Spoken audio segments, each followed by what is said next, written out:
Hello everyone, welcome back. कैसे हैं आप लोग? आशा करते हैं आप लोग बहुत अच्छे होंगे। डियर स्टूडेंट्स, आज दंगल का हमारा तीसरा दिन है और प्रीवियस वीडियो में हमने आपको साइंस के दो चैप्टर तैयार करने के लिए बोला था। इसका नाम है मोशन और साथ ही साथ लॉज ऑफ मोशन, अर्थात गति और गति के नियम को हमने आपको तैयार करने के लिए कहा था। आशा करते हैं कि आप लोगों ने उसको प्रिपेयर कर लिया होगा। डियर स्टूडेंट्स, आज के इस वीडियो में हम गति के कुछ महत्वपूर्ण आंकिक प्रश्न, जिसको आप न्यूमेरिकल्स कहते हैं, उनको सॉल्व करने वाले हैं। अगर आपने यूपी पॉलिटेक्निक एंट्रेंस एग्जाम का पेपर देखा होगा तो आपने उसमें देखा होगा कि मैक्सिमम वहां पर न्यूमेरिकल्स आए थे। मैक्सिमम मतलब लगभग 90% न्यूमेरिकल्स ही न्यूमेरिकल्स थे। इसलिए डियर स्टूडेंट्स, आपसे भी हम यही कहना चाहेंगे कि आप न्यूमेरिकल्स पे ज़्यादा फोकस करिए। और एक बात और बोले ना कि अगर आप न्यूमेरिकल्स किसी चैप्टर के सॉल्व कर पा रहे हैं तो जाहिर सी बात है कि आपको उस चैप्टर की थ्योरी तैयार है, क्योंकि जब तक आप उस चैप्टर की थ्योरी नहीं तैयार कर पाएंगे न्यूमेरिकल्स आप सॉल्व ही नहीं कर पाएंगे। तो थ्योरेटिकल जो क्वेश्चंस होंगे वो तो अपने आप सॉल्व हो जाएंगे, लेकिन न्यूमेरिकल्स पे हमें थोड़ी सी प्रैक्टिस करना जरूरी है। ठीक है बच्चों, तो आज के इस वीडियो में हम गति के कुछ इंपॉर्टेंट न्यूमेरिकल्स आपके साथ डिस्कस करेंगे जो कभी न कभी पॉलिटेक्निक एंट्रेंस एग्जाम में पूछे गए हैं। आइए वीडियो को स्टार्ट करते हैं। पहला क्वेश्चन यहाँ पर लिखा हुआ है बच्चों, टेंशन मत लीजिएगा, हिंदी में लिखा है बट इंग्लिश में भी हम क्वेश्चन को एक्सप्लेन करेंगे और पूरा अच्छे से आपको समझाएंगे, सारी चीजें आपको समझ में आएंगी। ठीक है, देखो बच्चों, क्वेश्चन है कह रहा है एक रेलगाड़ी 11 मीटर पर सेकंड के वेग से चलती है। मींस कोई एक ट्रेन है जो 11 मीटर पर सेकंड की वेलोसिटी से मूव कर रही है, रन कर रही है, चल रही है। ब्रेक लगाने पर रेलगाड़ी 121 मीटर चलकर रुक जाती है। जब रेलगाड़ी में ट्रेन में ब्रेक अप्लाई किया जाता है तो वो 121 मीटर चल करके वहीं पर रुक जाती है, स्टॉप हो जाती है। विरामावस्था में आने में लगा समय क्या होगा? मीन्स कितने टाइम बाद वो रेस्ट कंडीशन में आ जाएगी, हमसे पूछ रहा है। मीन्स टाइम यहाँ पर पूछा जा रहा है।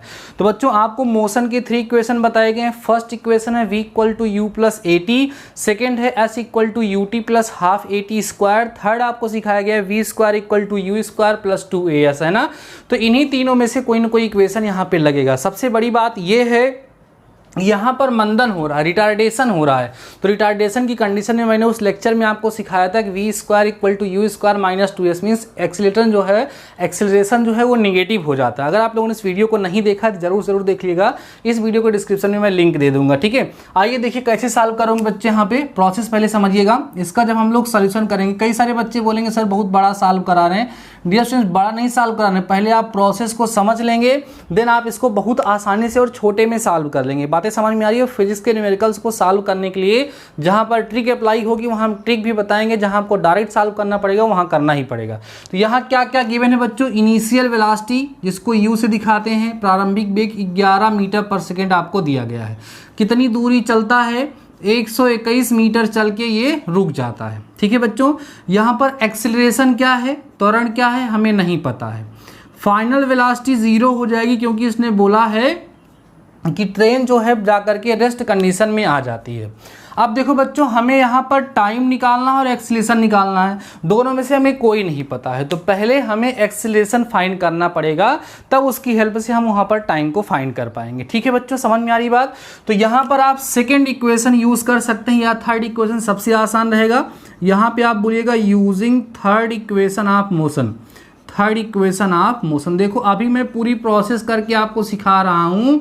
जब प्रोसेस को सीख जाओगे ये सब लिखने की जरूरत थोड़ी ना पड़ेगी, तब आप डायरेक्ट वहाँ पर वैल्यू पुट करोगे।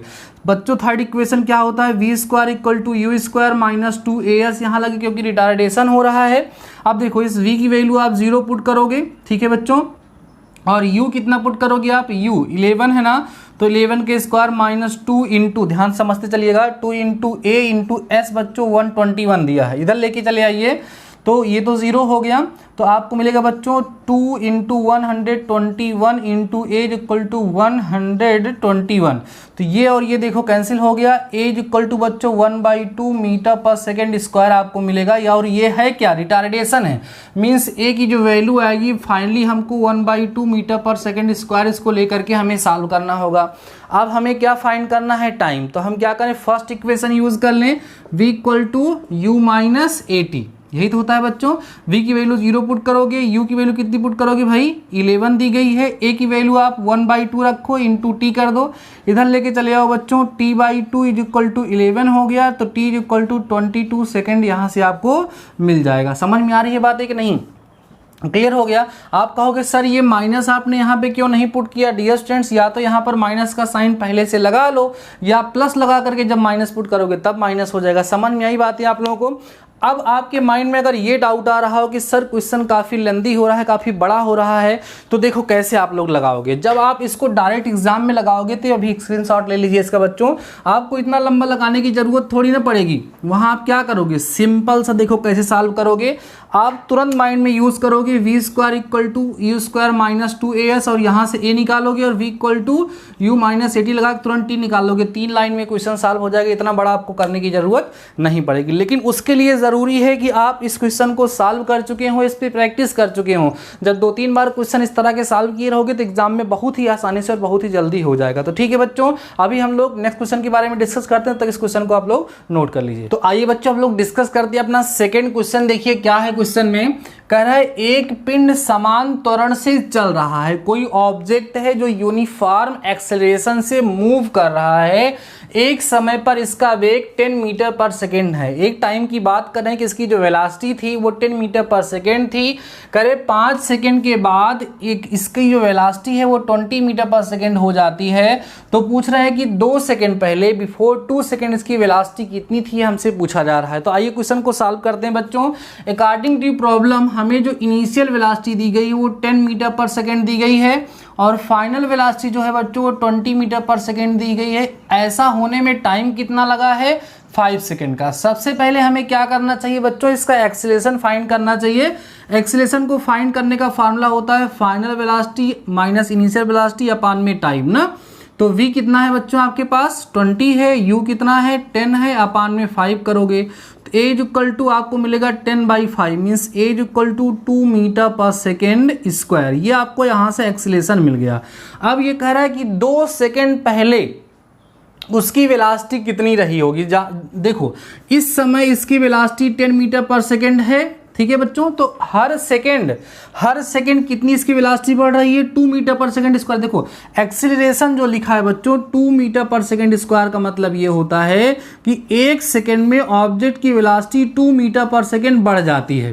तो 2 सेकेंड पहले कितनी रही होगी, 6 रही होगी ना, 6 मीटर पर सेकेंड रही होगी। 1 सेकेंड बाद 8 मीटर पर सेकेंड हो गई होगी, फिर अगले सेकेंड के बाद बच्चों 10 मीटर पर सेकेंड हो गई होगी। तो आंसर आपका कितना आ जाएगा बच्चों, 6 मीटर पर सेकेंड। इसी को अगर आप चाहें तो फार्मूले से भी अप्लाई कर सकते हैं।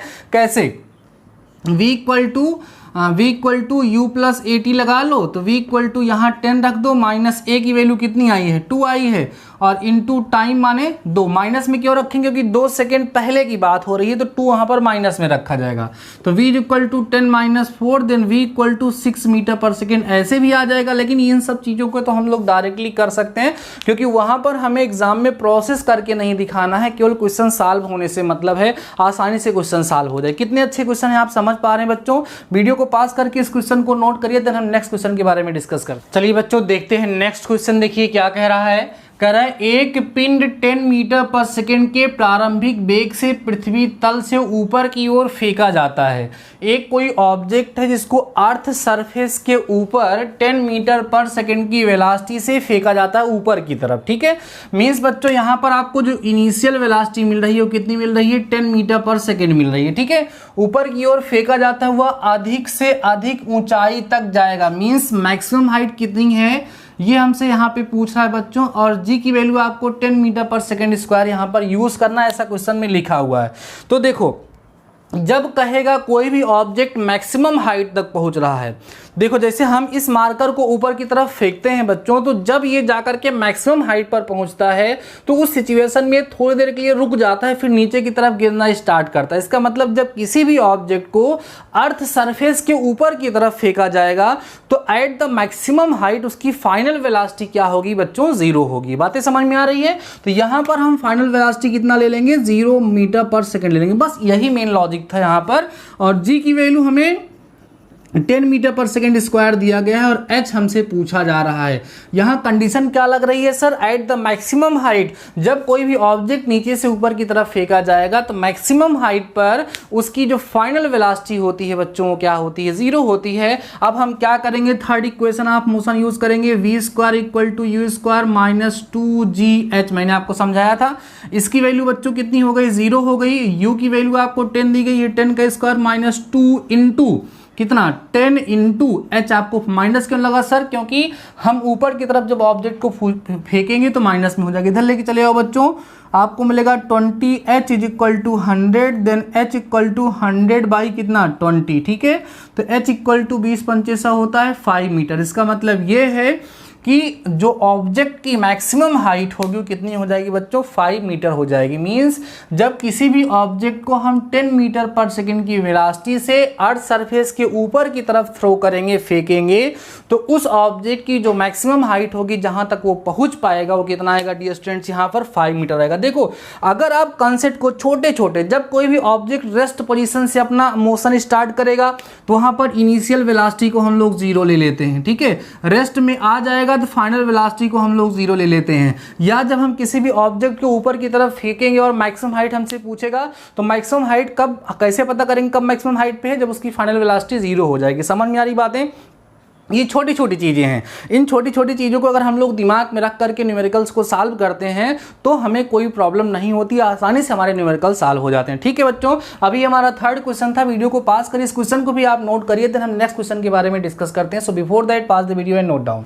एक पिंड 100 मीटर पर सेकेंड के वेग से ऊर्ध्वाधर फेंका जाता है, गति प्रारंभ करने वाले बिंदु पर पहुंचने में लगा समय। कहने का मतलब यह है बच्चों कि एक ऑब्जेक्ट है, ठीक है, एक ऑब्जेक्ट है जिसको ऊपर की तरफ 100 मीटर पर सेकेंड की वेलोसिटी से फेंका जा रहा है। तो फेंका जाएगा तो आपको पता ही कुछ दूर ऊपर जाएगा, उसके बाद फिर नीचे का आकर के गिरेगा।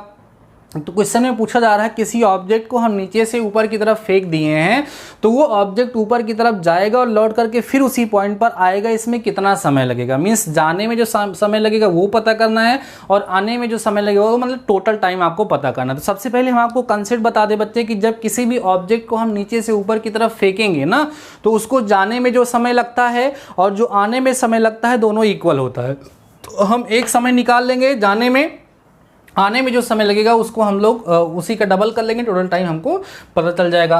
तो बच्चों यहाँ पर क्वेश्चन में इनिशियल वेलोसिटी आपको दी गई है 100 मीटर पर सेकेंड, ये इनिशियल वेलोसिटी है।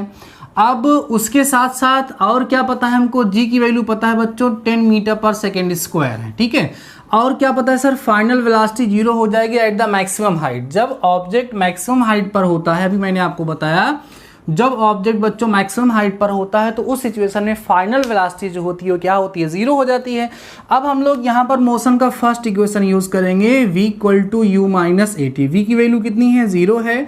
u की वैल्यू सर कितनी पता है हमको, 100 पता है। a सर हमें पता है 10 और t हमें निकालना, इधर लेके चले आओ बच्चों, 10t इज इक्वल टू 100 हो जाएगा और t is equal to 100 by 10 हो जाएगा। तो t इज इक्वल टू बच्चों कितना आएगा, 10 सेकेंड। इसका मतलब उस ऑब्जेक्ट को नीचे से ऊपर मैक्सिमम हाइट पर पहुंचने में जो समय लगेगा वो कितना सेकंड लगेगा, 10 सेकंड। तो टोटल टाइम अगर आप पता करना चाहोगे जाने में और लौट करके आने में तो 10 और प्लस 10 दोनों कितना हो गया, 20 सेकंड। जितना जाने में समय लगता है बच्चों किसी ऑब्जेक्ट को किसी हाइट तक, उस हाइट से नीचे की तरफ आने में भी उसको उतना ही समय लगता है। तो 10 प्लस 10 जो है बच्चों वो 20 सेकंड वहाँ पर आ जाएगा। अगर 9.8 दिया होगा, सपोज करिए क्वेश्चन में यहाँ पर 9.8 दिया होता तो 100 बाई 9.8 होता, डिवाइड करने पे 10.2 आता। टोटल पता करते 10.2 प्लस 10.2 तो 20.4 वहाँ पर आंसर आ जाता।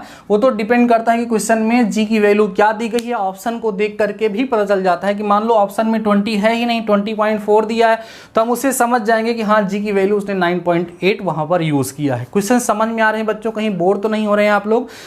फटाफट से सारे क्वेश्चन को सॉल्व कर दीजिए। कई सारे क्वेश्चन तो हम यहाँ पर सॉल्व करा रहे हैं, इसके बेसिस पे आपकी बुक में जितने भी क्वेश्चन होंगे सभी के सभी क्वेश्चन को आप सॉल्व करने का प्रयास जरूर से जरूर करेंगे। ठीक है बच्चों, चलिए इसको आप लोग नोट करिए, देन हम नेक्स्ट क्वेश्चन के बारे में डिस्कस करते हैं। Before that pause the video and note down.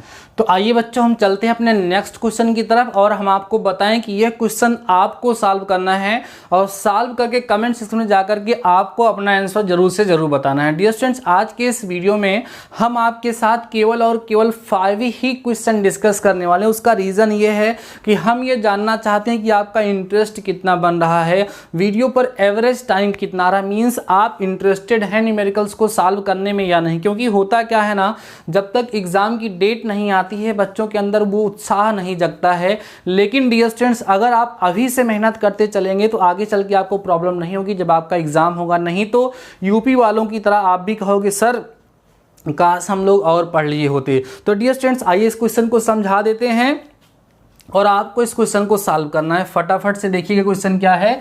कह रहे बच्चों, किसी 200 मीटर ऊंची मीनार से पत्थर को ऊर्ध्वाधर ऊपर की ओर 20 मीटर पर सेकंड की चाल से प्रेक्षित किया जाता है, पृथ्वी से टकराते समय उसका वेग होगा। देखो स्टूडेंट्स, एक मीनार है, जैसे मान लो ये मीनार है और ये अर्थ सरफेस से जो है बच्चों यहाँ पर 200 मीटर की ऊंचाई पर रखी हुई है। ध्यान से समझिएगा सब लोग बच्चों, 200 मीटर की ऊंचाई पर जो है ये क्या कर रहा है, रखा हुआ है। ध्यान समझ लिए क्वेश्चन को। और यहाँ से ऑब्जेक्ट को ऊपर की तरफ फेंका जा रहा है, यहाँ से ऑब्जेक्ट को ऊपर की तरफ फेंका जा रहा है कितनी वेलोसिटी से, 20 मीटर पर सेकंड की वेलोसिटी से। जाहिर सी बात है ऑब्जेक्ट जाकर के जब रुकेगा उसके बाद फिर नीचे की तरफ आएगा।